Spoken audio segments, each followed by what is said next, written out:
pessoal, eu sou Nicolas Vital e esse é o podcast Eu Como, sempre falando de alimentação com ciência e levando informação de qualidade para os nossos ouvintes, no Spotify, no Anchor e no Apple Podcasts, e também em vídeo no nosso canal do YouTube. Já segue a gente? Se ainda não segue, não se esqueça de se inscrever nos nossos canais. Muito bem, e hoje nós vamos falar sobre um tema atual e importante para o nosso futuro, num contexto de mudanças climáticas, a bioeconomia. Com a preocupação com o meio ambiente em alta, existe uma tendência em todo o mundo de substituição de matérias-primas não renováveis por alternativas mais sustentáveis, disponíveis em abundância na natureza. Como não poderia deixar de ser, o Brasil terá um papel decisivo nesse processo.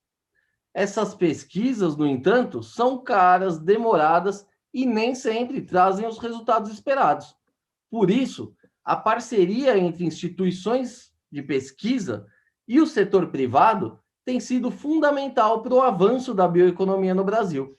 Mas para falar sobre esse assunto com conhecimento de causa, hoje nós vamos conversar com o zootecnista Bruno Giovanni de Maria, que é chefe adjunto de transferência de tecnologia da Embrapa Amazônia Oriental e responsável por várias pesquisas relacionadas ao uso de insumos naturais em produtos presentes no nosso dia a dia. Bruno, obrigado pela presença, é uma honra ter você com a gente aqui hoje. Agradeço, Nicolas, obrigado aí, uma satisfação poder estar falando com você, com seus ouvintes, e vamos aí tirar um pouquinho de dúvida, né, conversar um pouquinho sobre biodiversidade, bioeconomia, bioma Amazônia, estamos aqui para isso, vamos lá. É isso aí, a gente que agradece, Bruno. E para a gente começar aqui essa conversa do começo, né? Hoje a gente vê uma preocupação cada vez maior aí por parte dos consumidores em relação aos produtos que eles consomem, né? Principalmente os alimentos, essa questão relacionada a plásticos, resíduos. Você está aí trabalhando, né, na ponta aí na pesquisa, na Amazônia, enfim, desenvolvendo já esses bioinsumos já há bastante tempo. Como é que você tem visto essa questão da bioeconomia? Ela chegou mesmo para ficar? Ou você enxerga que é uma moda passageira? Como é que você está vendo essa questão?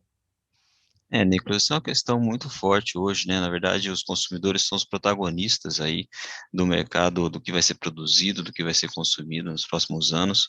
Eu tenho um trabalho na Embrapa como chefe adjunto de transferência de tecnologia e a gente coordena equipes, né? E sugere linhas de pesquisa. Nós temos, na verdade, aí os responsáveis por essas pesquisas, que são os nossos grupos, né, de pesquisadores, doutores, mestres aí que trabalham nessa linha. E é uma informação que veio para ficar, assim, a bioeconomia está em pauta, está sendo discutida no mundo inteiro, nós vamos ter fórum de bioeconomia mundial que deve acontecer aqui no estado do Pará, se eu não me engano, em outubro desse ano, novembro desse ano, tem a Green Rio também, que vai acontecer, que vai discutir a bioeconomia, aí no Rio de Janeiro, e tem uma série isso está em pauta, né, está sendo colocado muito em questão, nós temos uma biodiversidade imensa aqui, principalmente no bioma amazônico, que é onde a gente se encontra, aqui em Embrapa Amazônia Oriental, e as oportunidades são infinitas, né? Em cada momento que se descobre uma nova espécie, abre-se uma oportunidade, um leque de opções para se trabalhar com novos genes, com novos bioprodutos, com novos bioativos, também para transformação de biomassa. Então, as oportunidades são as mais diversas possíveis. A gente pode estar falando aqui de produtos envolvendo alimentos, medicamentos, cosméticos, entre outros. Então, as opções, as alternativas, dependendo de qual é o interesse do mercado consumidor, de que forma que ele gostaria que nós trabalhássemos, elas são as mais diversas possíveis. Então, alternativas existem, a bioeconomia está em foco, sabe-se do grande potencial dos nossos biomas, em particular o bioma amazônico, e o que pode ser originado disso. O que se discute muito é a questão da floresta, né? E o desmatamento que tem ocorrido muito fortemente, e como isso pode ser prejudicial para a humanidade no médio e longo prazo, em função de que, além da questão de preservação para manutenção do clima, a gente também tem essa grande repercussão na produção de novos produtos a partir da biodiversidade, que é onde está alicerçada e ancorada a bioeconomia. Esse é um ponto aqui que já era a minha próxima pergunta, né? Muito se fala, né, do desmatamento da Amazônia, enfim, Só que as pessoas esquecem que existe uma população gigantesca e carente que não tem muita oportunidade, não tem muita alternativa, se não fazer algum tipo de extrativismo, ou se não, mesmo que seja predatório, né? De que forma essas novas pesquisas, o desenvolvimento dessas novas matérias-primas, elas podem contribuir tanto para a preservação da floresta em pé, né? Porque hoje a gente tem cada vez mais a percepção que a floresta ela vale muito mais em pé com a sua biodiversidade do que a simples venda de troncos. Então, como é que você vê o impacto para a preservação e para o desenvolvimento social também dessas comunidades? É fundamental esse tipo de pesquisa para isso? Sim, isso é muito discutido, né? Nós temos, inclusive, pesquisadores da socioeconomia ligados aqui também nos nossos institutos de pesquisa, em particular em Embrapa, e a gente sempre procura verificar quais são, né, os benefícios, a distribuição desses benefícios na escala e na cadeia produtiva. Nós estamos falando aqui do desenvolvimento de um novo bioativo a partir de um conhecimento tradicional de uma comunidade, seja ela extrativista, quilombola, indígena, que já conhece um princípio ativo em determinado material genético. É natural que se faça, muitas vezes, o isolamento desse princípio ativo, ou uma maior concentração do princípio ativo dessa planta, né, que já é de conhecimento, mas que a partir do uso de exploração comercial desses ativos tecnológicos, desses ativos da biodiversidade, haja uma subdivisão, né, de benefícios entre o agente que desenvolveu, né, o produto, mas também no conhecimento tradicional que já existia antes disso.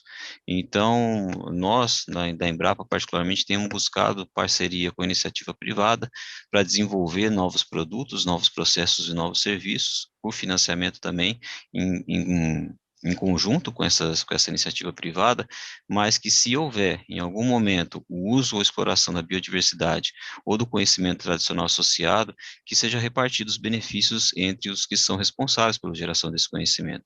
Então, além da agregação de valor aos produtos da biodiversidade, que é fundamental, inclusive para justificar e manter essa floresta em pé, que é de grande importância para toda a humanidade, não só, né, na questão de geração de renda que pode ser obtida a partir da exploração desse material genético que existe nessa biodiversidade, mas também na responsabilidade social com outros países, outros estados, na questão da manutenção do clima, das chuvas e assim por diante.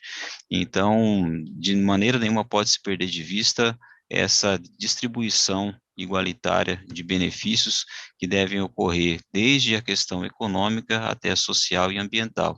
Então, há sim uma grande oportunidade da gente agregar valor, muitas vezes, a processos extrativistas, que algumas vezes até por desconhecimento mesmo, ou falta de inclusão de tecnologias, ou de inclusão mesmo de conhecimento, algumas comunidades tradicionais ou algum agricultor familiar pode estar explorando de forma equivocada, né? Quando a gente fala principalmente em questão de uso de queimadas, às vezes até para recuperação ou tentativa de recuperação de áreas de pastagem, que acontece algumas vezes, isso pode ser minimizado através da inclusão tecnológica e também da inclusão de outras áreas de preservação que hoje podem estar em estágios avançados de degradação e que podem ser recuperadas, que pode ser utilizado muitas vezes como um argumento específico, o uso, né, produtivo dessas áreas, seja com instalação de fruteiras dentro de áreas de preservação, ou seja mesmo com análise de possíveis bioativos dentro dessa grande diversidade biodiversa que nós temos aqui na Amazônia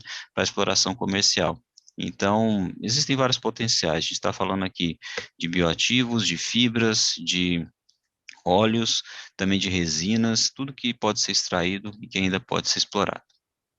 E, Bruno, tradicionalmente, como é que se inicia uma pesquisa? Vocês ouvem falar sobre alguma coisa aí que pode ser bom, e aí vocês vão fazer uma investigação científica a respeito do assunto? Como é que é o estalo inicial aí para começar uma pesquisa com algum ingrediente novo aí na Amazônia? A gente pode ter duas vias, digamos assim, de entrada, né? Uma é pela expertise do próprio pesquisador, que tem anos e anos e anos de pesquisa, aí são doutores, né, e pós-doutores, que conseguem avaliar dentro da nossa biodiversidade, o que realmente tem de ativo biológico, ou ativo que pode ser oriundo de um processo agropecuário dentro da propriedade ou dentro de uma exploração extrativista. Então, isso pode acontecer, isso acontece, né? Já tem aí digamos assim, um leque, né, de ativos tecnológicos que podem ser explorados, e aí o próprio pesquisador desenvolve a sua ideia a partir dessa visualização, dessa oportunidade. Isso pode acontecer, mas nós estamos entrando numa frente muito mais de ouvir, né? Nós estamos agora com o que a gente chama do market pool, né, dentro da linguagem tecnológica, que é o mercado que empurra a gente a fazer uma determinada tecnologia. Então, é identificado muitas vezes oportunidades dentro de comunidades extrativistas, dentro de cooperativas, ou mesmo de uma empresa que trabalhe nessa questão da bioeconomia mais avançada, e por questão de necessidade de laboratório, de uma expertise também bem capacitada, às vezes nós somos procurados para desenvolver a tecnologia em conjunto, e nós estamos abertos a isso, né? Então, a partir dessa iniciativa e dessa ideia, a gente avança, né, no experimento, avança na prova de conceito para verificar se determinada tecnologia é realmente relevante ou pode se tornar um ativo tecnológico, e aí a gente avança no desenvolvimento em conjunto com essa empresa ou com essa instituição que está pensando em desenvolver esse ativo até que ele ganhe escala e seja introduzido no mercado. Nós temos trabalhado hoje dentro da Embrapa com o que a gente chama de escala de maturidade tecnológica, ou seja, ela inicia ainda na ideia, na aprovação dessa ideia, no projeto de pesquisa em si. A partir desse projeto de pesquisa, essa ideia ela é testada em ambiente relevante.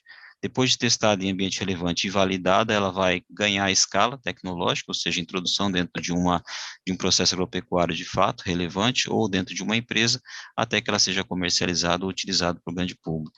Então, é mais ou menos esse é o caso, né, de escala, como é que a gente evolui, e aí a gente entra em duas frentes: tem a exploração já direta pelo pesquisador, ou mesmo oferecimento de uma tecnologia pelo mercado, pelo setor produtivo.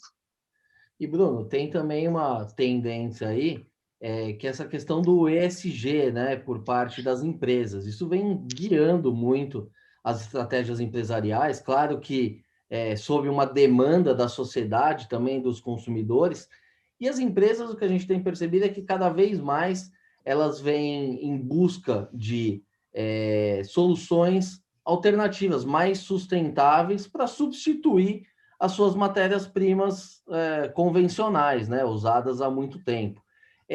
Isso também tem impulsionado as pesquisas aí, e como é que funciona essa parceria público-privada dessa questão da pesquisa científica?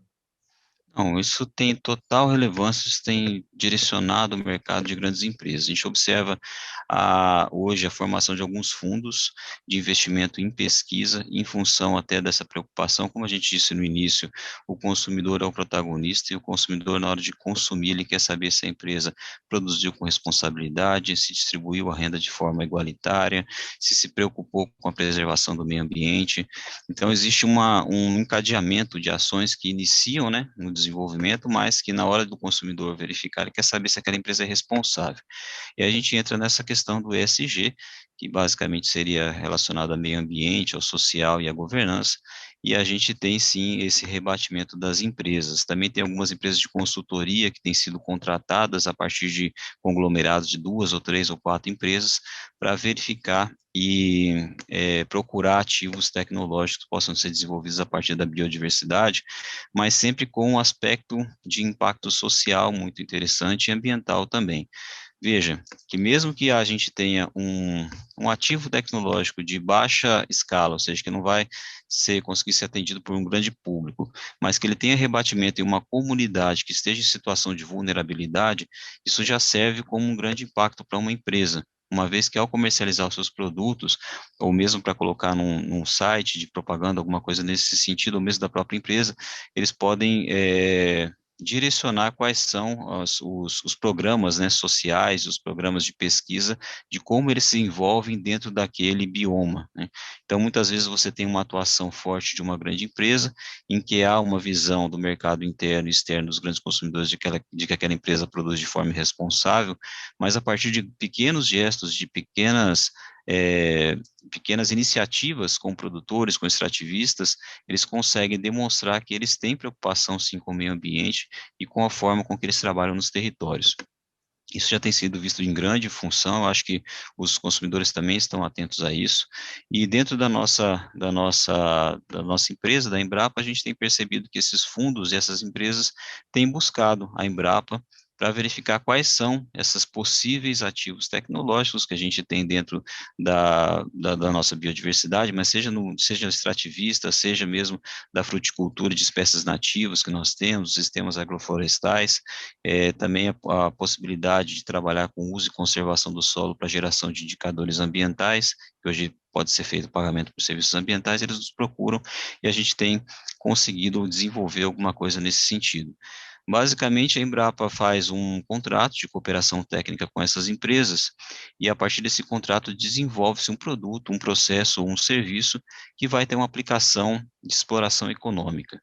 Então, se houver uma aplicação de exploração econômica, isso for para o mercado, em geral, o que acontece nesse desenvolvimento é que, em função da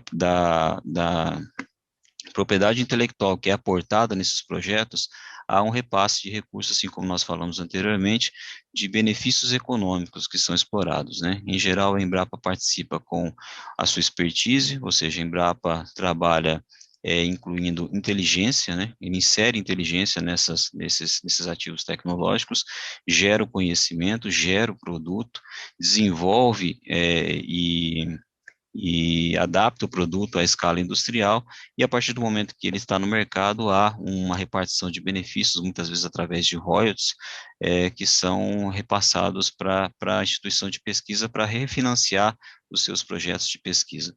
Então, é assim que a Embrapa tem feito. A Embrapa tem dialogado com o setor produtivo, identificado oportunidades que são de interesse do setor produtivo, mas também da pesquisa em âmbito nacional, e aí a gente faz o desenvolvimento de um produto que vai atender uma demanda específica, que geralmente é uma demanda da sociedade também, e que a partir disso há uma repartição de benefícios, seja para o aumento de produtividade do produtor, quanto também para refinanciamento de pesquisa através de royalties e benefícios econômicos. Então, quando existe um projeto pontual desse público-privado, vocês se tornam sócios desse produto. Aí, uma vez que ele vai para o mercado, a Embrapa passa a receber royalties que podem ser aplicados em outra pesquisa ou, eventualmente, na melhoria dessa. Perfeitamente, exatamente isso. Existem outras oportunidades também, Nicolas. A Embrapa tem um know-how muito grande, né? Então a gente pode trabalhar com transferência de know-how e também desenvolvimento e incubação de novas empresas e nos nossos laboratórios, caso haja capacidade ociosa nas nossas estruturas de pesquisa. Então, a gente tem trabalhado, ainda um pouco novo isso para a Embrapa, mas nós podemos desenvolver uma nova empresa em conjunto com a Embrapa, especificamente, para favorecer, né, de repente, algum ecossistema de inovação que esteja faltando algum serviço, algum laboratório que possa ser formalizado e estruturado com a contribuição da Embrapa. Isso é muito significativo aqui na região norte, eu acredito também no nordeste do país, em que nós temos um ecossistema de inovação ainda um é, pouco desenvolvido em relação às outras regiões, né? Então, nós ainda carecemos de estruturas de laboratório, de prestadores de serviço para o agro, que às vezes nós temos em outras regiões e aqui não temos. E a Embrapa pode contribuir nisso aqui também, em função de que nós trabalhamos principalmente com pesquisa e não o nosso DNA principal não é prestação de serviço, mas nós podemos contribuir com o desenvolvimento e construção de novos empreendimentos voltados para o agro a partir do nosso know-how e também da incubação de alguma empresa, caso haja essa possibilidade dentro das nossas estruturas. E, Bruno, num cenário aí de redução, né, do orçamento para a ciência no Brasil, qual que é a importância dessas parcerias aí com empresas? Isso vem crescendo de importância aí dentro, pelo menos da tua unidade? Ela tem servido como um fôlego a mais aí para manutenção das atividades, porque a gente sabe, né, que a Embrapa é uma instituição super importante, aí fez um trabalho fundamental nas últimas décadas, mas ela vem perdendo recursos, né, nos últimos tempos, e com isso ela poderia perder relevância também, né? Qual que é o papel Uhum. aí dessas parcerias? É um gás novo aí para vocês? Sem dúvida. Na verdade, essa é uma orientação corporativa, Nicolas. A gente tem a necessidade de reduzir o nosso peso sobre o erário público, né? Nós reconhecemos que a captação e os financiamentos para pesquisa, mas também a crise que nós vivemos não tem favorecido, né, essa redistribuição entre as instituições. A gente sabe que nós temos que muitas vezes disputar orçamento com educação, com segurança pública, com saúde, que tem um impacto muito grande na sociedade brasileira e que a gente tem que realmente que reconhecer que as fatias que estão sendo divididas são cada vez menores e a gente precisa procurar alternativas, né, para financiamento de pesquisa. E a gente conta com o bom senso e com a boa vontade também das indústrias, né, das empresas que utilizam, muitas vezes sempre utilizaram o conhecimento dessa empresa pública, mas que precisa agora dessa contribuição, dessa contrapartida também de parte dessas empresas e da sociedade.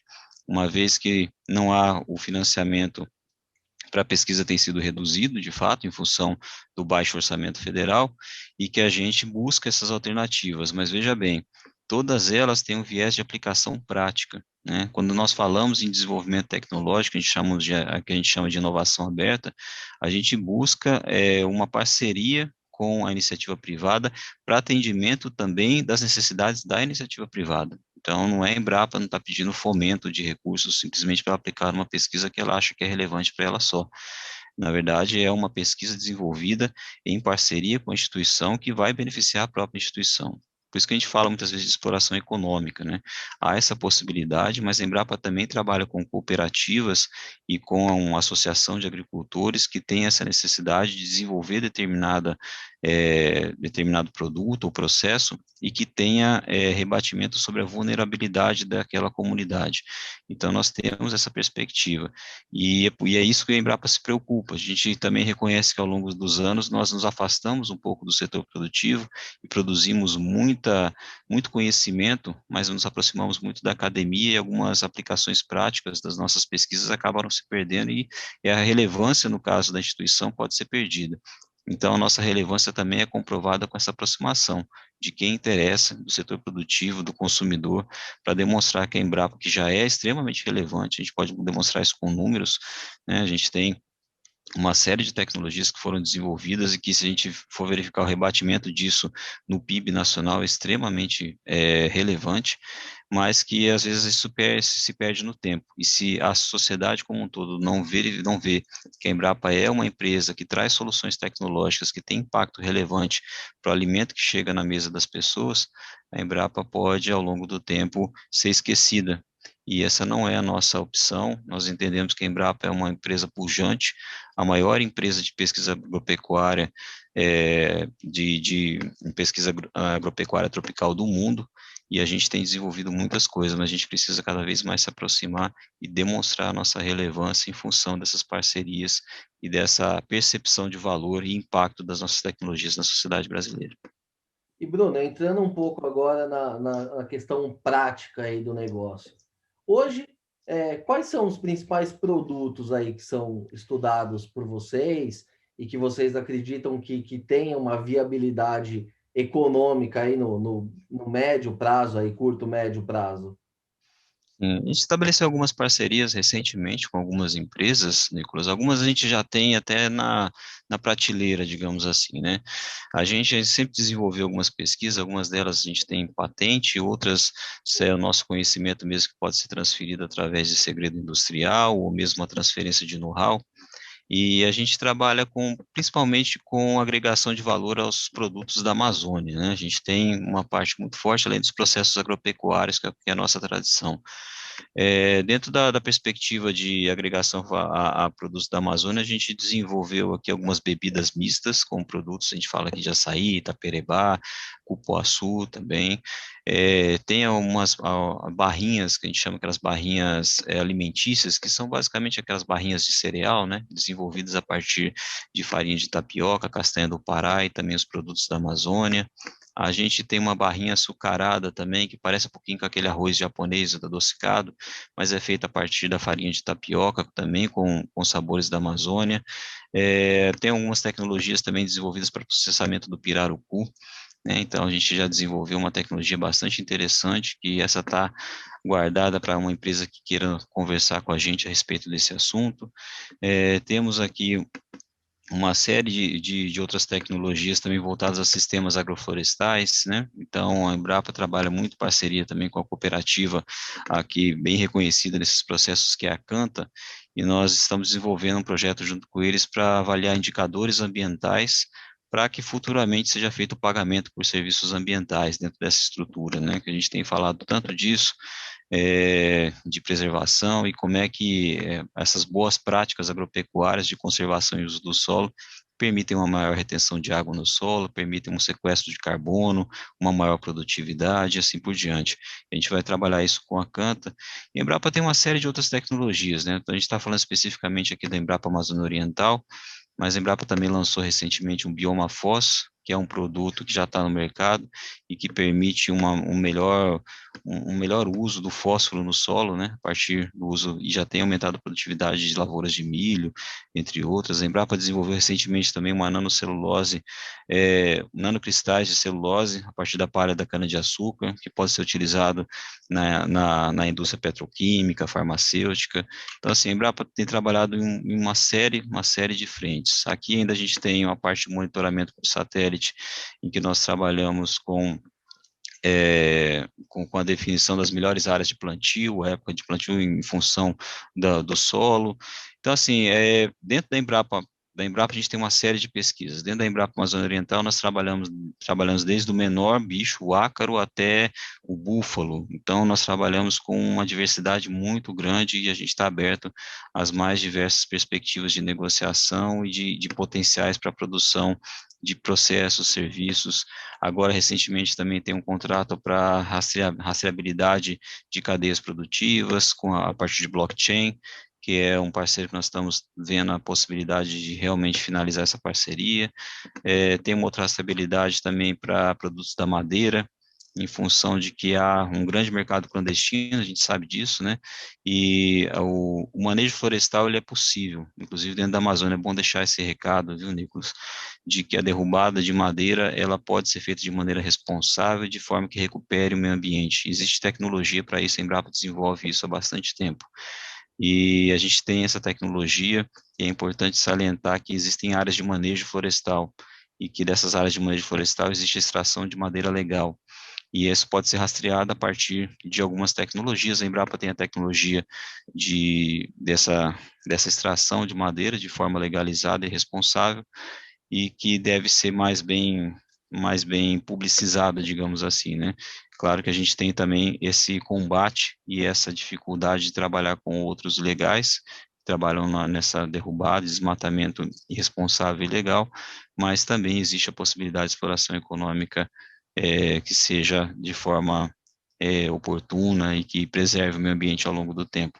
Então, assim, é uma série de oportunidades. A gente está aberto, Nicolas, aqui dentro da Embrapa Amazônia Oriental, para receber novas possibilidades, inclusive de exploração e uso da biodiversidade amazônica. A gente tem uma capacidade, know-how instalado aqui para desenvolver novos produtos. A gente tem falado hoje muito no mercado plant-based, né, com proteínas alternativas. Nós temos trabalhado um pouco nisso com alguns materiais aqui da nossa biodiversidade, e também extratos de produtos a partir a gente tem extratos de uma série de produtos fruteiras nativas, a gente pode trabalhar também com produtos do extrativismo. Basta a gente ter uma demanda e a gente verificar que o mercado realmente é promissor e que pode atingir determinada fatia da sociedade. A gente tem trabalhado nisso, tá? Sempre de maneira sustentável, responsável, para preservar o meio ambiente e distribuir melhor a renda para a nossa sociedade. E, Bruno, pegando um exemplo prático aí, talvez um dos mais simples que você citou, a barrinha de cereal. sim. Como é que é feito isso? A Embrapa, ela identifica quais são as matérias-primas que estão aí disponíveis na região, quem produz, aí vocês desenvolvem também uma forma de produzir isso, garantir a qualidade, desenvolve a receita, e aí vocês fazem o quê? Vocês vendem essa patente para alguém ou já tem um parceiro envolvido? Eu queria abordar assim, um exemplo prático mesmo, como é que funciona o desenvolvimento do produto. Perfeito, você já quase pegou toda a característica da tecnologia, Nicolas, mas é mais ou menos isso, assim. Essa barrinha específica, ela foi desenvolvida com o nosso setor da agroindústria aqui, né? Nós temos as pesquisadoras que trabalham com os produtos, né, e geram. Então, em geral, nós somos uma unidade ecorregional que temos uma aproximação muito grande da agricultura familiar, e aí a gente teve esse desenvolvimento tecnológico a partir dessa visualização do que a agricultura familiar produz e de quais são as características específicas do nosso bioma que podem agregar valor a esse produto. Esse, desculpa, é um Então, projeto independente da Embrapa. isso, esse é da Embrapa, esse é um projeto da Embrapa, ele foi desenvolvido todo dentro da Embrapa, esse da barrinha essas barrinhas alimentícias. Então, sabe-se que tem o uso da farinha aqui, muito grande, o uso da farinha de tapioca também é uma outra que a gente usa, uma farinha que tem alguns gominhos, assim, a gente percebe, é branquinha, e as pesquisadoras visualizaram o potencial de desenvolver um produto com esse material, que é essa tapioca, acrescentaram castanha à fórmula, que é para deixar ela um pouquinho mais nutritiva, né, para não ficar só um material com carboidrato, né, adicionaram castanha, e a gente tem um ativo aqui extremamente importante, que são os nossos sabores da Amazônia. Então, a gente tem aqui cupuaçu, né, o açaí, que é vastamente conhecido já no mercado nacional, mas falando em sabor, nós temos cupuaçu, bacuri, taperebá, tem também camu-camu, muruci, é uma série de outros sabores que o Brasil não conhece, assim. O que falta para a gente hoje para poder colocar isso no mercado, no sul, sudeste, ou mesmo para fora do país, é a escala de produção de produtos extrativistas, né, que de fato a gente teria ele só durante um período do ano, e talvez não conseguisse atender uma demanda tão grande ou tão crescente, como é o caso do açaí, por exemplo, que hoje a gente está tendo até uma falta, às vezes, aqui no mercado, em função do mercado de exportação, mas também da entre-safra do açaí. Mas então, foi desenvolvida essas barrinhas e justamente é isso, a gente aqui da região conhece esses sabores e sabe de que forma que esses sabores podem impactar no mercado consumidor. Então, foi feito o extrato do extrato, na verdade, uma concentração do cupuaçu, do açaí e acho que do taperebá, se eu não me engano, e foi incluído isso dentro dessas barrinhas de cereal. Então, elas têm um apelo nutricional bastante interessante, uma vez que tem a castanha envolvida, mas tem também o sabor muito bom. E hoje eles estão assim, estão na prateleira, né? A gente está com eles, já foi desenvolvido em escala laboratorial, foi feito teste sensorial também, então foi aprovado com uma boa parte dos consumidores. Ele tem teste também de prateleira, ou seja, quanto tempo, é o tempo de validade. É claro que isso agora precisa ser colocado dentro de uma indústria que tem interesse, ou mesmo de uma fábrica ou agroindústria familiar, que seja, porque a gente entende também que a escala, a gente não vai conseguir ganhar muita escala em função desses produtos não serem commodities, né? Então, a gente precisa trabalhar talvez um mercado de mais de agregação de valor, que possa ser produzido muitas vezes pensando nesse ESG em alguma comunidade aqui, regional, e que possa ter uma venda agregada talvez no sudeste do país, ou mesmo aqui na região norte, para mercados mais específicos, né, com nichos de mercado. Então, ela está desenvolvida, já tem teste de prateleira, já tem teste sensorial, mas a Embrapa não vende esse material. A Embrapa não faz o final o final da cadeia produtiva. A Embrapa desenvolve e entrega para que alguém comercialize isso, porque mesmo se a Embrapa fizesse isso, entraria numa outra configuração, né, de empresa, que a gente está falando já de mercado consumidor, Código de Defesa do Consumidor, a Embrapa não trabalha nessa seara, mas ela precisa que ela precisa que os ativos que sejam desenvolvidos cheguem ao mercado. E que forma que faça que a gente faz isso? Através de parcerias. Então, precisaria ter alguém que comprasse essa ideia, que verificasse essa possibilidade, introduzisse isso no mercado para que a gente realmente pudesse ter essa relevância e agregasse valor, que apesar de que A gente tem uma captação de recursos ao final, caso haja rebatimento em royalties da Embrapa, mas o grande beneficiário é o produtor, que vai poder agregar mais valor na sua matéria-prima, e assim, o que a gente fala de royalties são valores muito pequenos em função, e geralmente e tem rebatimento sobre a renda líquida, né, da empresa.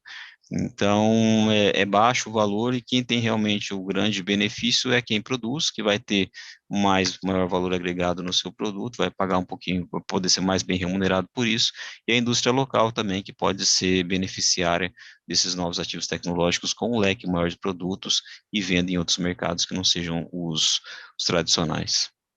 E, Bruno, vocês têm um outro exemplo de sucesso aí também, que é o Cupulate, né? Que é o chocolate de cupuaçu. Esse já, enfim, acabou indo para o mercado, só que de uma forma alternativa, vamos chamar assim, né? Sem tanto envolvimento da Embrapa. Conta um pouco dessa história aí, o que que é o Cupulate? E, enfim, vocês têm a patente disso, né? Sim, sim.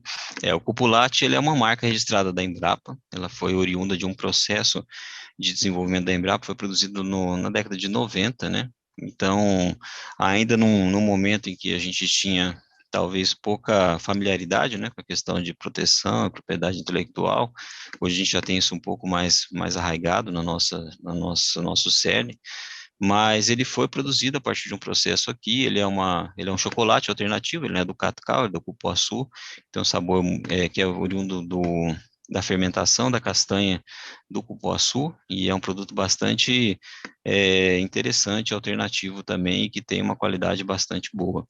Acontece que nós registramos esse produto, aliás, a marca, né, o nome do Cupulate, e nós temos sim algumas empresas utilizando essa marca, o Cupulate, em alguns lugares por aí, mas eles não estão utilizando da forma como poderiam estar utilizando com o uso da marca Embrapa, né? A Embrapa é detentora dessa marca, talvez aí no médio prazo a gente possa conversar e dialogar com essas empresas que estão utilizando desse nome para ver se a gente ajusta a questão legal de uso da marca.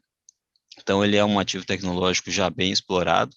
A Embrapa registrou e desenvolveu o processo, registrou a marca. Algumas empresas estão utilizando, mas de forma irregular, e a gente deve tentar fazer um ajuste para o uso da marca. Mas é um produto que foi desenvolvido na década de 90 e já é vastamente aplicado aí. Tem muita empresa utilizando, inclusive empresa de bebida, né, que insere a marca e usa o Cupulate para bebidas, e a gente está observando esse movimento, e a gente está agora caracterizando especificamente a marca, ela já está patenteada, para a gente poder levar e verificar qual é o mercado e como é que a gente pode negociar com essas empresas para, de fato, utilizar de maneira legal o Cupulate.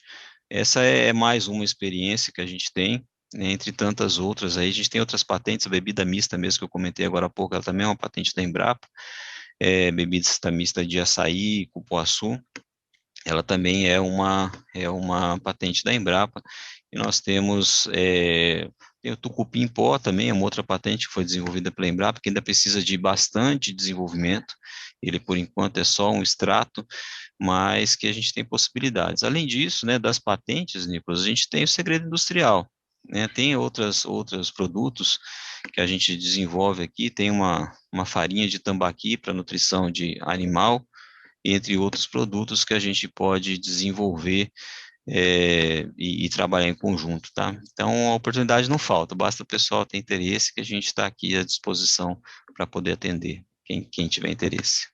E, Bruno, um outro ponto que você citou também que é bem interessante é o desenvolvimento de proteínas plant-based, né? Que é uma tendência no mundo todo e tal, mas ainda existe um desafio que, em muitos casos, não é gostoso, né? Assim, você Uhum. percebe que não é carne. Só que a gente sabe também que a Amazônia tem um potencial gigantesco ali, tem muita coisa para ser descoberta. Como é que vocês estão atuando nessa frente aí? Vocês estão em busca de novas matérias-primas que podem contribuir, principalmente na questão do sabor desses alimentos? Ou, enfim, como é que anda aí esse tema para vocês? E a gente está começando ainda nessa frente de pesquisa aqui dentro da Embrapa Amazônia Oriental. A gente tem outras Embrapas que desenvolveram aí a fibra de caju, que está sendo utilizada para os hambúrgueres, né? E é a Embrapa que desenvolveu e que dá uma textura para esses hambúrgueres. A gente sabe, Nicolas, que às vezes a comparação mesmo com o produto de origem animal, ela acaba não sendo exatamente o que o mercado gostaria, né? Mas, na verdade, a gente tem também que boa parte dos consumidores desses produtos, né, de origem vegetal, eles não são necessariamente o público vegetariano ou vegano, né? A gente sabe que algumas pessoas querem reduzir o consumo de carne, consomem uma vez na semana menos carne do que consumiria. Então, existe uma outra pegada que não precisa ser necessariamente, né? E esse mercado tem crescido bastante.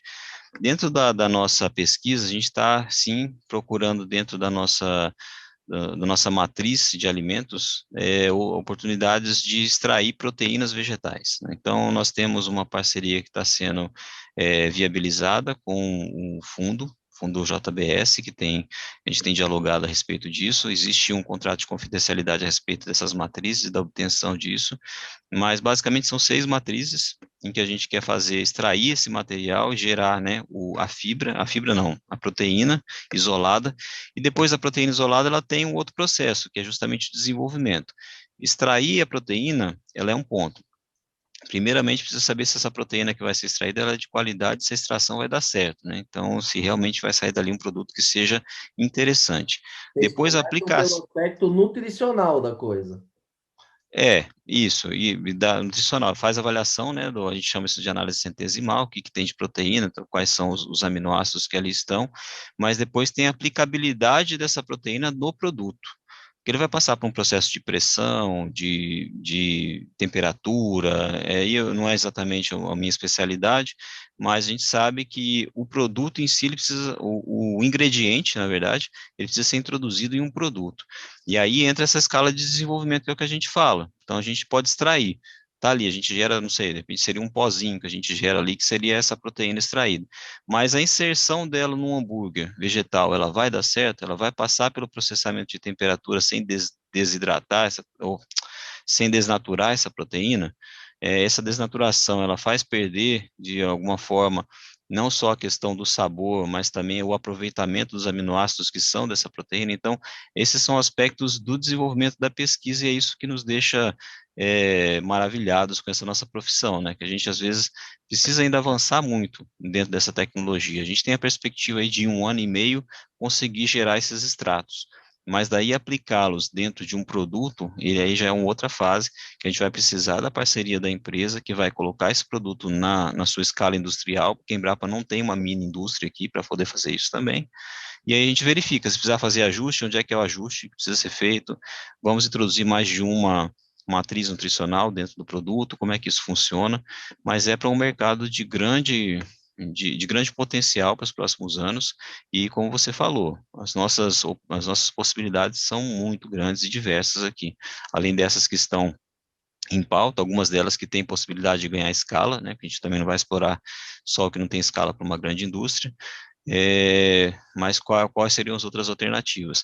Não só para a proteína em si, mas tem a fibra também, que geralmente entra nesses produtos para dar textura, é o caso da fibra de caju, e também a gente tem outros produtos aromatizantes, né?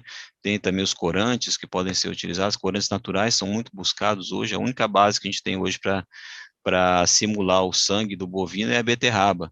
Então, a gente está vendo se existem outras oportunidades para também simular esse sangue, talvez a nossa biodiversidade, é uma possibilidade, né?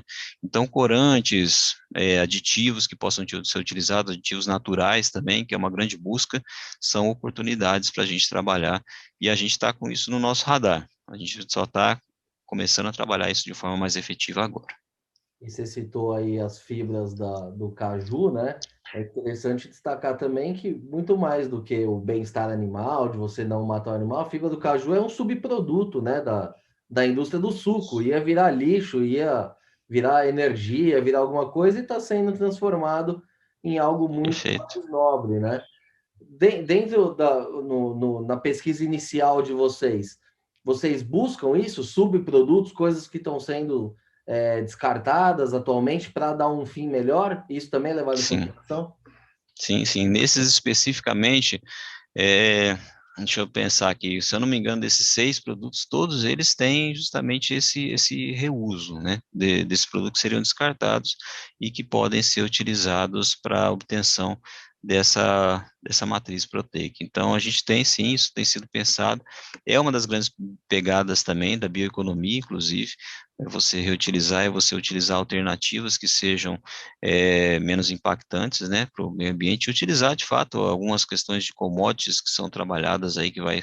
O açaí, a gente tem um problema aqui também, o açaí é obtido a polpa, né, a partir das batedeiras aí desse açaí, obtém-se a polpa e fica-se o caroço, né, e o caroço é um dos grandes problemas, o pessoal usa geralmente até para produção de energia e tudo mais, para queimar esse caroço, mas existem... Então, estamos trabalhando alternativas para poder agregar maior valor a isso e não jogá-lo no meio ambiente. Embora seja um produto orgânico, ele, como é um grande resíduo, é muito resíduo que se produz, principalmente aqui na região, ele acaba sendo impactante para o meio ambiente, para o visual aqui da metrópole também de Belém, e alternativas estão sendo buscadas, né? Então a gente sempre pensa em alguns casos, que o subproduto de origem para alimentação humana acaba sendo um produto de origem animal, que pode ser utilizado para alimentação animal. Nem sempre isso é verdadeiro. E aí precisa se buscar outros usos, seja para biomassa, seja para produção de energia elétrica ou alguma outra coisa, ou mesmo inserção em produtos alguns produtos de construção civil, alguma coisa assim, que possa ser utilizado também. Então, busca-se muito isso dentro da perspectiva da pesquisa, a gente tem que trabalhar cada vez mais isso, nós somos provocados a fazer isso, e é sim, é um dos pontos de pauta aí dessas pesquisas, inclusive desses produtos à base do plant-based, à base de proteínas vegetais. Esse é o futuro aí, né? O exemplo que você deu da fibra do caju é o típico exemplo da economia circular, né? Era um negócio, usou para fazer o suco, ainda vai usar para fazer um hambúrguer, depois... Enfim, não tem fim, né? É você aproveitar ao Enfim, máximo aí todos os recursos disponíveis, né? Recursos tão escassos aí, finitos, a gente tem que aproveitar cada vez melhor. Bruna, essa conversa aqui tá muito boa, mas o nosso tempo aqui, infelizmente, já está chegando ao fim. Queria agradecer mais uma vez aí a tua disponibilidade, foi uma verdadeira aula aqui para mim, certamente para os nossos ouvintes também. Então, fica aqui já o convite para a gente fazer uma segunda rodada aí para falar das inovações vindo da Amazônia, mas por enquanto já fica o agradecimento aí, Bruno. obrigado, Nicolas. Eu que agradeço mesmo, especial oportunidade de te conhecer. Sim, a gente se conheceu na semana passada mesmo, mas o seu interesse aí pela agricultura e também defendendo um pouquinho a nossa causa, que é extremamente importante. A gente já sabe que muitas vezes não precisa tanto de defensores, mas a gente sabe que a agricultura, a produção de alimentos na Amazônia tem um pouquinho esse viés de necessidade, né, de uma visão de sustentabilidade mais forte. A Embrapa trabalha sempre com essa visão sustentável, e isso é importante, assim, dentro da perspectiva da bioeconomia e de novos negócios, a Embrapa também está atenta a isso, e eu entendo que é uma oportunidade, essa nossa conversa aqui, que é justamente de dizer, para quem tiver interesse, que a Embrapa está de portas abertas, e que a gente tem sim oportunidades de desenvolvimento de novos ativos tecnológicos, a gente tem know-how, laboratório e vontade de trabalhar e produzir cada vez mais para gerar renda, principalmente para esse nosso povo aqui da região norte, que às vezes a gente percebe que falta aí um pouquinho mais de dedicação, de política pública, de incentivo para a gente poder levar a esse estado a um patamar, esse estado e essa região, um patamar que ela realmente merece dentro da sociedade aí como um todo, no Brasil, dos estados da região norte. Eu te agradeço muito, Nicolas, pela oportunidade, e a gente fica à disposição para próximas oportunidades, viu? Muito bom. É isso aí. Eu não faço uma simples defesa, não. Eu procuro só mostrar o outro lado da história, mostrar as histórias boas também, que a gente tem muita coisa legal. Aliás, a gente tem muito mais coisa boa no agronegócio do que coisa ruim. E o trabalho que a Embrapa faz em todas as unidades aí é um exemplo para o Brasil, de como a gente conseguiu, através da educação, da inovação, do investimento em ciência, transformar, né, um agro que era tão atrasado realmente no passado em referência mundial. Isso só foi possível graças a esses tópicos aí que eu falei: ciência, inovação, conhecimento, enfim. E a Embrapa está de parabéns aí, sempre ajudando a gente com ótimas entrevistas. Bruno, brigadão mais uma vez. Obrigado, Nicolas. Boa tarde. Muito bem, pessoal. Essa edição do podcast Eu Como vai ficando por aqui. Se gostou da entrevista, não se esqueça de seguir os nossos canais no YouTube, no Spotify ou na sua plataforma de streaming favorita. Aproveite e siga também no Facebook e no Instagram. Lembrando que esse podcast tem o patrocínio da Crop Life Brasil e volta com a sua programação normal na próxima terça-feira. Por hoje é isso e até a próxima.